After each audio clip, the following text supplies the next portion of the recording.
You're listening to The World at 8 with Lynn Mozart.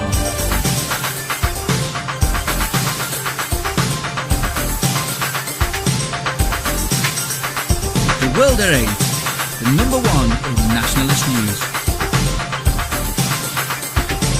Highlights of the news today, Friday the 23rd of January 2015.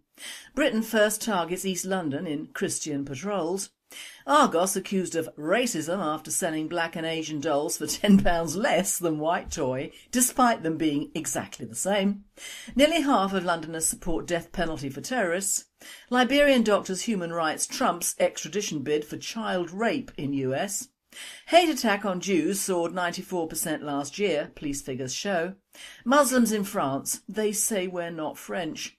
On a wing and a prayer, first wild owl goes under the knife in China. UN condemns Myanmar monk Riathu's sexist comments.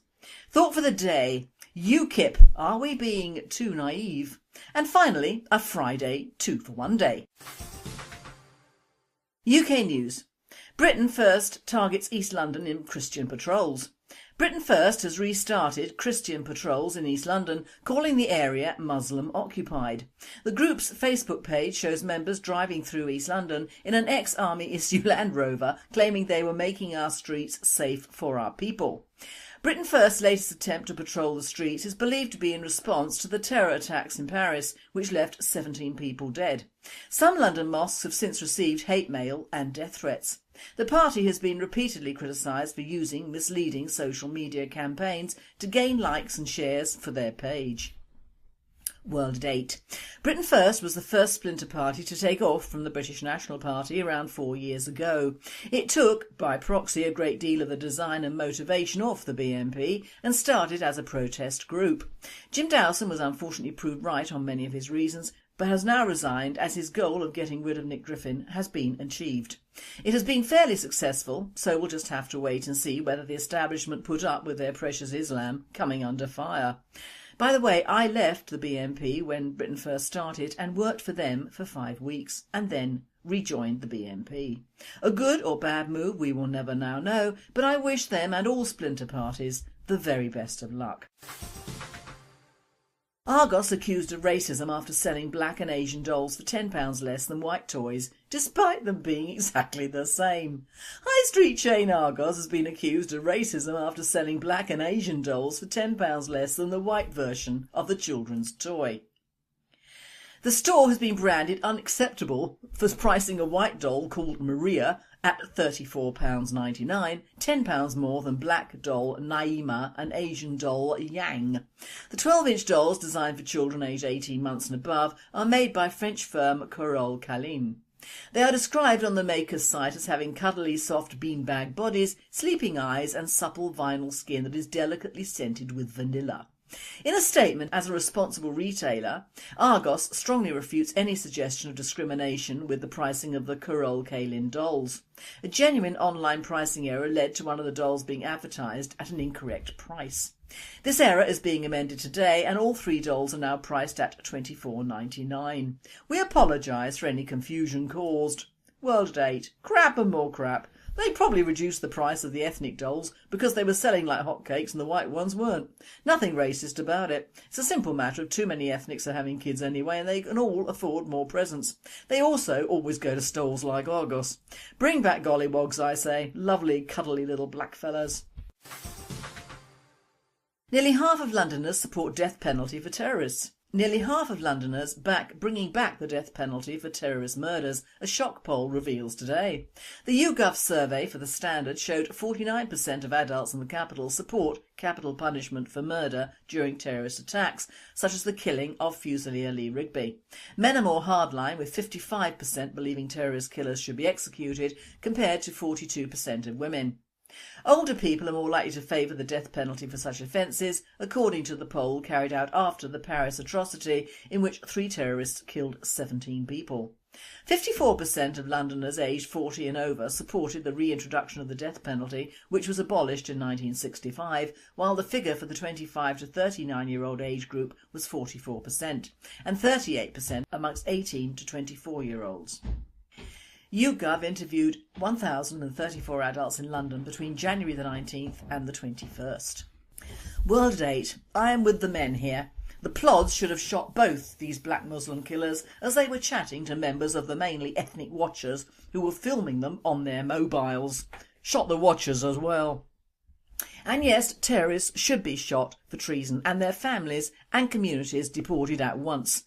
Likening the Islamic terrorists to the IRA is disgusting and misinformative. The English did not shine over Ireland at all hundreds of years ago, and the IRA was in direct opposition to RUDC and the Orangemen. I didn't approve of their tactics, but then they might have thought they had good reason.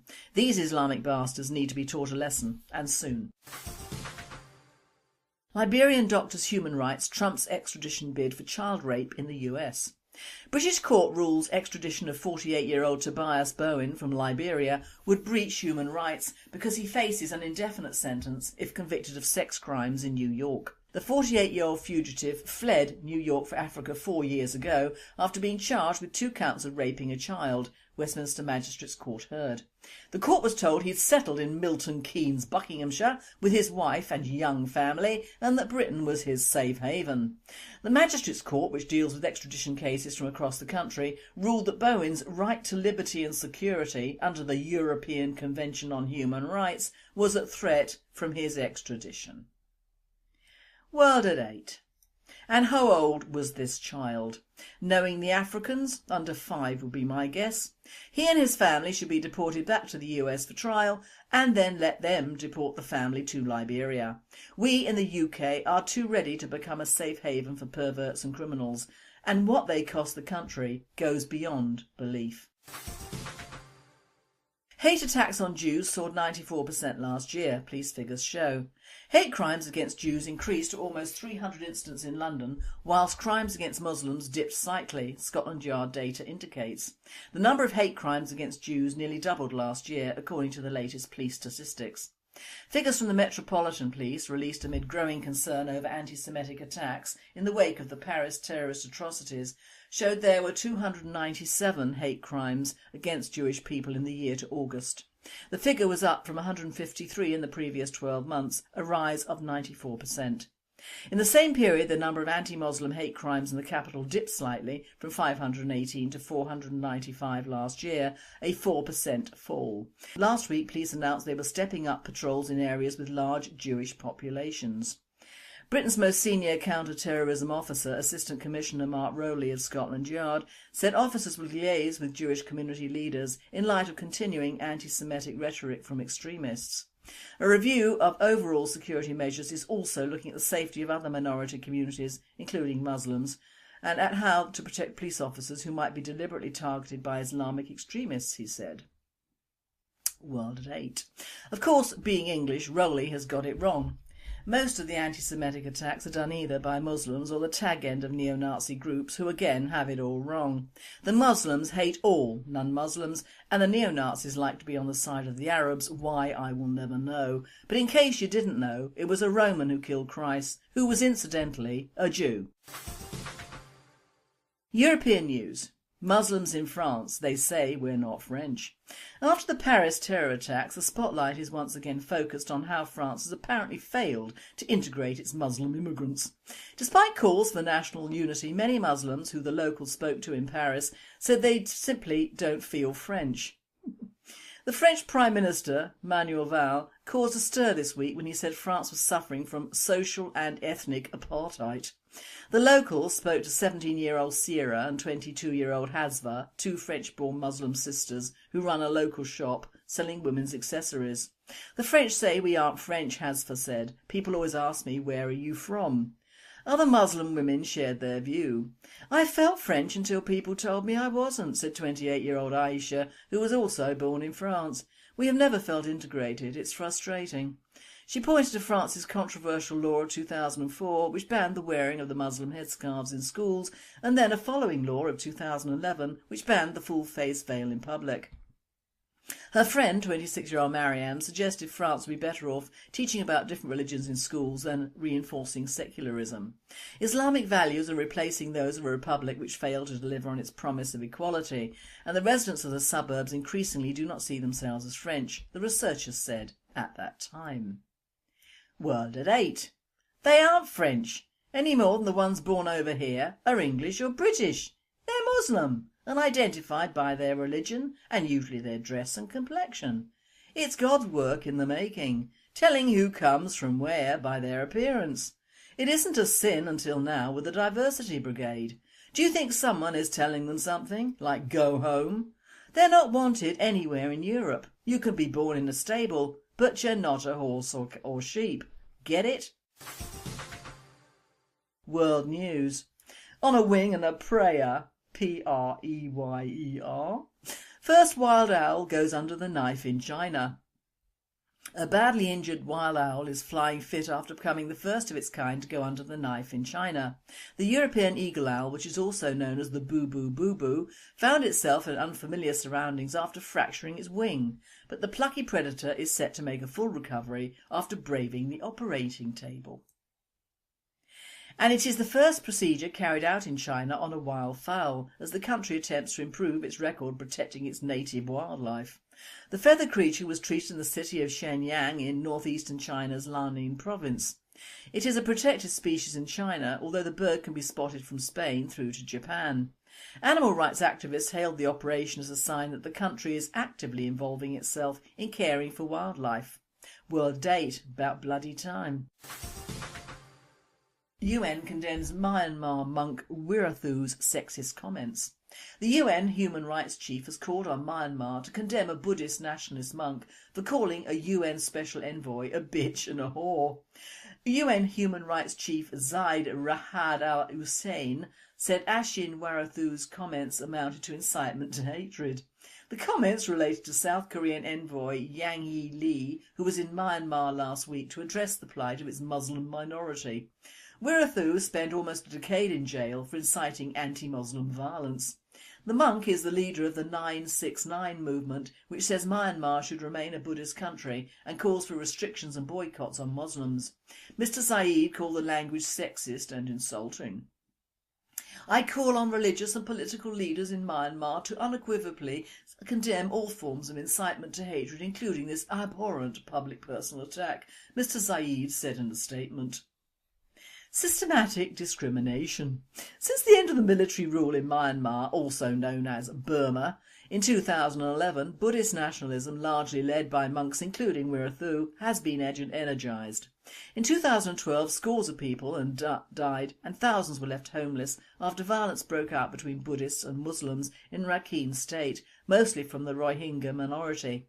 Anti-Muslim violence has flared several times since then.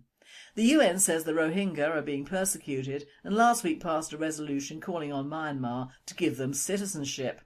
Yang Lee said displaced Rohingya were living in abysmal conditions in refugee camps. Last week, Wirathu spoke at a public rally where he criticised the UN interference and personally attacked Ms Lee, according to local media. We have explained about the race protection law, but the bitch criticised the laws without studying them properly, he said from the stage to the crowd. Don't assume that you are a respectable person because of your position. For us, you are a whore. World at 8. Well said, Wirathu. The world is all set to protect one of the worst jihadi religions it will ever know, and for the worst reasons. I will do a thought on this subject next Monday. Thought for the day. UKIP, are we being too naive? I wouldn't have thought that the Brits were naive over politics in general, but I'm afraid they have become so, and with a smattering of Never Never Land oiled into the mix. Of course it is the establishment's wish and design that this be so, which makes social and political engineering so very effective in a now rather small indigenous population. The warning bells are ringing with the podgy female who heads the SNP, which is the only nationalist political party to have been allowed to survive intact during the last 10 years at the behest of the powers that be, and who, in reality, organise our political lives in this country, and indeed probably throughout Europe and the Western world. Virgin Sturgeon has said that her party will vote on English laws in the future, and God help us, she may well be right. But then, as at the moment we have all the world, Europe and its mother, implementing and interfering in English laws, one small party north of the border is really small fry. See, I'm quaking in my furry boots, matey. Now we come to UKIP, who have been tipped as becoming the new golden boys on the block after the elections this coming May. They may well be, which of course is the intention of the TPTB, the powers that be, and are too many to be named and of course much too secret. Bilderberg rest in pieces. You may wonder why I, a devout nationalist and patriot, am uttering these detestable words, and you may well wonder, so I will explain. UKIP is a man-made political party, and made to order, and as Michael Caine would say, not a great many on the street know that. It is, however, true, around the ramifications of Kilroy Silk and the truthism he spoke on TV about Islam, and the genuine and often hidden rise of true nationalism in this country, which was centred around the British National Party, of which I was a proud member for 10 years, 2004 to 2014. I saw and met the best of the best with that party, and I also ignored the worst and most idiotic of moves that could have been deliberate or just plain stupid, but in 2009 the BNP was a force to be reckoned with in this country. We had media attention, not always very good, but as the old saying goes, any publicity is good publicity, which in fact is not and was not true. But we had the establishment on the run. The BNP appeared in many books and TV shows, as of course racist knuckle-draggers, and they even published a book called Bloody Nasty People, which was of course us. But many members of the public working class saw through this and ignored the Marxist media completely. But since the Third Reich, patriotism has not been popular in Europe, and some way had to be found to cull the BNP and draw its members and potential members to another, more acceptable and manageable cause. So battlefronts were raised and voila, the United Kingdom Independence Party was born of a long and difficult labour. During the years whilst the BNP have suffered from characters who have not done the best for their party and generally let the side down, either through greed, ignorance or being double agents, UKIP have been infiltrating Europe at an alarming rate. They don't do much in the EU itself but collect the vast and many financial benefits that go with the EU membership, and indeed have been accused of being more absent than most other political parties. But this has not been reported by the media, of course. The media have blown up every minor success and ignored every gaffe. That is the way hype and positive misinformation work. Farage is a salesman and a bloody good one. He is so well supported by the establishment he can more or less say what he likes and is never pilloried, but might just get a slap on the wrist. The best of the best hype was that Farage and his party were, wait for it, racist. Now that won him more support in the Britain of today than ever the BNP won when uttering the exact same sentences. So how does this come about? How can one party be racist in a good way and another in a bad way? Let me tell you how. This is the secret. You divide and conquer. You say, as Farage did, he welcomes immigration to the UK. Job done, and he is a diversity and multicultural guru. Then he says he would like to halt or cap immigration from the EU. But then, just as the lovies say, oh no, he then says that he would welcome more immigration from the Third World. Now I bet your head's swimming, but you would still vote for him of course, as he's clearly not racist. But he is, my friend, he is racist in an anti-white way. He doesn't want white migration from Europe, but he wants black and brown migration from the Third World. So in truth nothing would alter on the immigration slate if UKIP got into Parliament. In fact, with the Scots buttering up to UKIP, it would get worse, and we would be truly overrun and outbred, and you would have voted for it. True nationalists and patriots, whatever their party or splinter group, or even the man in the street, truly have wanted to halt all immigration into this country for many years, for us to recoup and get our public services, like education and the health service, back on track, and our country back on track financially. And also to give our white youngsters a chance to buy and own small properties, which have been and are being taken away every day by both foreign and greedy white landlords who buy to let. What many political parties fail to understand or promote is that if they are voted into power by the people, they owe a debt to those people to do the best they can for them, not for every Tom, Dick and Alley that arrives on our soil. It's as simple as that, and we nationalists have always had that message. England for the English, not British, as that encompasses all manner of strange ethnicities and cultures nowadays. It is not racist, it is self-survival. UKIP know this, they're not stupid, and it isn't by chance that the pound sign is the logo of that party. They need voters, and they need the ethnic and Muslim votes as well as the working classes and the Middle England retirees who see their country going down the pan from afar, usually in Spain. UKIP is respectable, and many disaffected nationalists will vote for them this spring, especially now that the BNP is floundering, and from my inside information, any regional officials left have not had a membership update from HQ since last June. You can't run an area without an up-to-date detail and contacts to do just that. Contact. The BNP, a child born of John Tyndall, and I have heard his speeches and they were bloody good, has been eroded and infiltrated and generally buggered about ever since I joined, and I have seen but not believed it. MI5 or 6 or whatever have had their wicked way. They have managed to persuade people that patriotism is not a good thing unless aligned to a greedy, manipulative barrow boy, dear Nigel, and it is all the better if any said party just accepts what is going to happen and cash in on it just the same. Vis-a-vis the parley about immigration. Farage courts Islam and avoids any real subjects that affect the man in the street or the poor buggers who have to live with Muslims in their midst or any alien culture that ghettoises itself in their living space.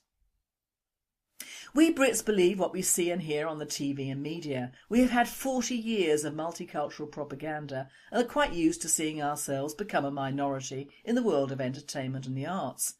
We think we have to be disabled, moronic, sad, medically challenged, dependent, transgender, or simply don't know, any colour under the sun except white or pink, dumb or dumber, to qualify for being cool or trendy, and it helps to have an abuse story tucked up your jumper as well. Now that is really trendy. But whilst we are searching on the political scene, both of the nationalist parties who made the headlines, the BNP and the EDL, have been pushed downwards and out of the running. It has taken 10 years to do it, but that aim has been achieved. Patriotism is just UKIP, and that is in reality not patriotism at all, just block building for babies. And quite rightly the howl will go up from the Patriotic Front as to who they will vote for in the elections. It's been made clear from last year that the EDL is finished as their leader went to the dark side literally and cozied up to Islam in a big way. Of course everyone knew the plods had threatened to throw the book at Tommy, so he probably had to turn about face. The BNP has been reduced to a northern rump of a party which has been going its own way in a downward spiral since Nick Griffin left for the EU 5 years ago, which of course suited the TPDB down to a T. We have about 50 small patriotic groups clustered around the country, but there is very little communication amongst any of them in reality. See, divide and conquer, it works like a charm. Now many will say what a good thing they were too racist for me, so I'll vote UKIP, and yes, no vote should be wasted, and when you look at Labour and Miliband, and he even makes Farage look professional. Cameron has reduced the national debt that Labour left, but he still spends too much on foreign aid and is busy cutting back on our armed forces, which is a dangerous game to play in a multicultural country when many, if not most of our foreigners have no respect for us at all. The Lib Dems are the mirror image of UKIP without the teeth, so in the words of a friend of mine, an ex-BNP member, he's joined the monster raving loony party, and he might well win as well. Now, to show how our Nige thinks, the latest bit of tomfoolery on the table is that UKIP would disband the NHS completely and make everyone pay medical insurance, which is of course the basis of Obamacare, which never had a national health service anyway. It is complete rubbish. True, our NHS needs sorting, but it needs less numbers of would-be patients, thus cutting out immigration and a repatriation process to begin at least with criminals, terrorists and their families. How can a guy with a contract hours job, a mortgage and a family to feed pay private medical insurance? How can a single guy or girl without work pay for subscriptions and care? How can many elderly on fixed incomes or benefits pay out for expensive insurance? They can't, and they would not, and they, the people who would vote for Nige, would be let down in a big, big way, whilst he welcomes millions more migrants into our country to use the very system he wants to destroy. Answer me that one, please, Mr Farage. Farage is not Jesus with the loaves and fishes. You cannot solve a problem caused by another problem without radical surgery.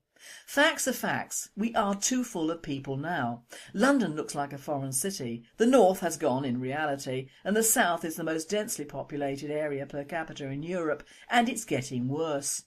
We Brits will have to pay for new roads and new houses, and it isn't to house or make travelling easier for us, it's to accommodate the thousands of new migrants who are and will arrive in this country this year. And make no mistake, whilst cutting back on our councils and social services and benefits, this is only being done to accommodate foreigners, just as the NHS is in crisis now.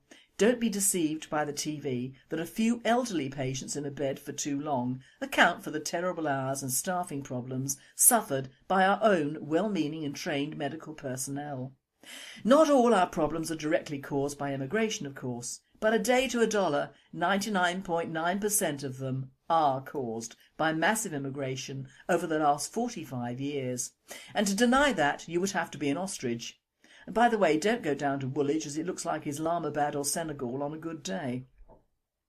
So UKIP, whilst taking up the nationalist slack, will not do anything about immigration. It will not come out of the EU, as apart from being funded by big business and whatever government is in power, the EU provides a very nice living, thank you.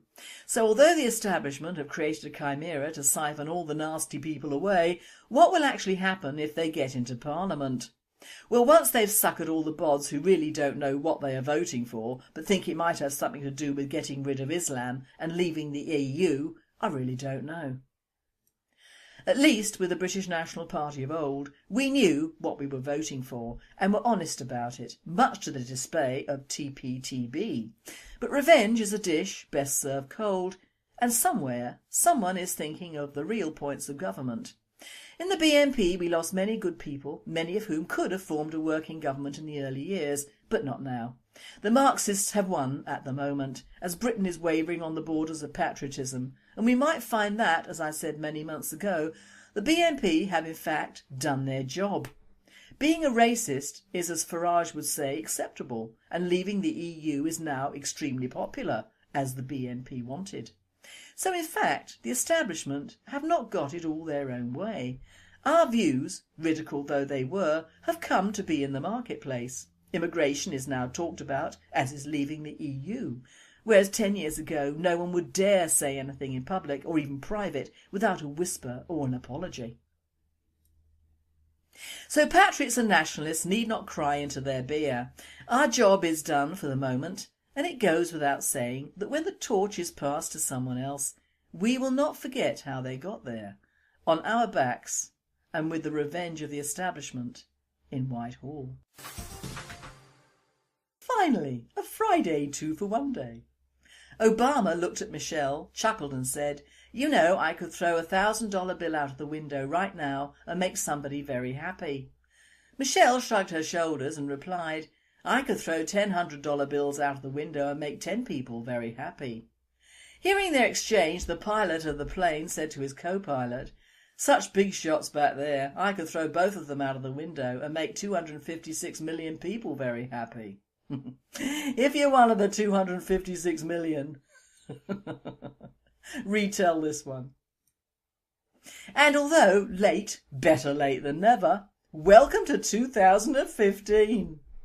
Our phones, wireless, cooking, fireless, cars, keyless, food, fatless, tyres, tubeless, dress, sleeveless, youth, jobless, leaders, shameless, relationships, meaningless, attitudes, careless, feelings, heartless, education, valueless, children, mannerless, country, godless, Muslims, dangerous, we are speechless, government is clueless, and our leaders are worthless. You've been listening to The World at 8. I am Lynn Mozart, and I and the team at World at 8 and Radio Britain wish you all a very happy and a very safe weekend. Dal goes under the knife in China. UN condemns Myanmar monk Riathu's sexist comments. Thought for the day, UKIP, are we being too naive? And finally, a Friday 2-for-1 day. UK news. Britain First targets East London in Christian patrols. Britain First has restarted Christian patrols in East London, calling the area Muslim occupied. The group's Facebook page shows members driving through East London in an ex-army issue Land Rover, claiming they were making our streets safe for our people. Britain First's latest attempt to patrol the streets is believed to be in response to the terror attacks in Paris, which left 17 people dead. Some London mosques have since received hate mail and death threats. The party has been repeatedly criticised for using misleading social media campaigns to gain likes and shares for their page. World at 8. Britain First was the first splinter party to take off from the go to stalls like Argos. Bring back gollywogs, I say. Lovely, cuddly little black fellas. Nearly half of Londoners support death penalty for terrorists. Nearly half of Londoners back bringing back the death penalty for terrorist murders, a shock poll reveals today. The YouGov survey for The Standard showed 49% of adults in the capital support capital punishment for murder during terrorist attacks, such as the killing of Fusilier Lee Rigby. Men are more hardline, with 55% believing terrorist killers should be executed, compared to 42% of women. Older people are more likely to favour the death penalty for such offences, according to the poll carried out after the Paris atrocity, in which 3 terrorists killed 17 people. 54% of Londoners aged 40 and over supported the reintroduction of the death penalty, which was abolished in 1965, while the figure for the 25 to 39-year-old age group was 44%, and 38% amongst 18 to 24-year-olds.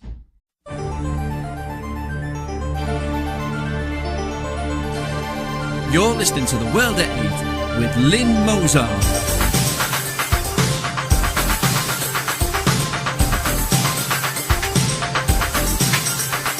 The World at 8, the number one in nationalist news. Highlights of the news today, Friday the 23rd of January 2015. Britain First targets East London in Christian patrols. Argos accused of racism after selling black and Asian dolls for £10 less than white toy, despite them being exactly the same. Nearly half of Londoners support death penalty for terrorists. Liberian doctors' human rights trumps extradition bid for child rape in US. Hate attack on Jews soared 94% last year, police figures show.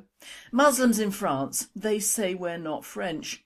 On a wing and a prayer, first wild British National Party around 4 years ago.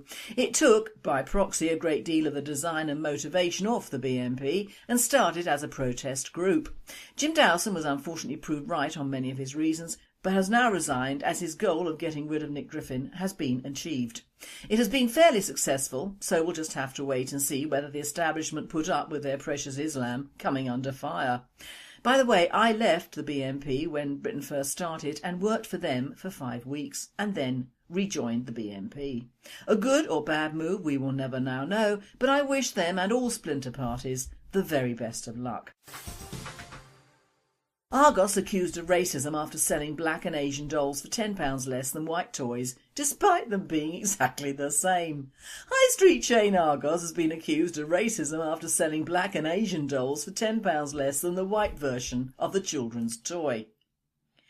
The store has been branded unacceptable for pricing a white doll called Maria at £34.99, £10 more than black doll Naima and Asian doll Yang. The 12-inch dolls, designed for children aged 18 months and above, are made by French firm Carole Calin. They are described on the maker's site as having cuddly soft beanbag bodies, sleeping eyes and supple vinyl skin that is delicately scented with vanilla. In a statement, as a responsible retailer, Argos strongly refutes any suggestion of discrimination with the pricing of the Carole Calin dolls. A genuine online pricing error led to one of the dolls being advertised at an incorrect price. This error is being amended today and all 3 dolls are now priced at $24.99. We apologise for any confusion caused. World at 8. Crap and more crap. They probably reduced the price of the ethnic dolls because they were selling like hotcakes and the white ones weren't. Nothing racist about it. It's a simple matter of too many ethnics are having kids anyway and they can all afford more presents. They also always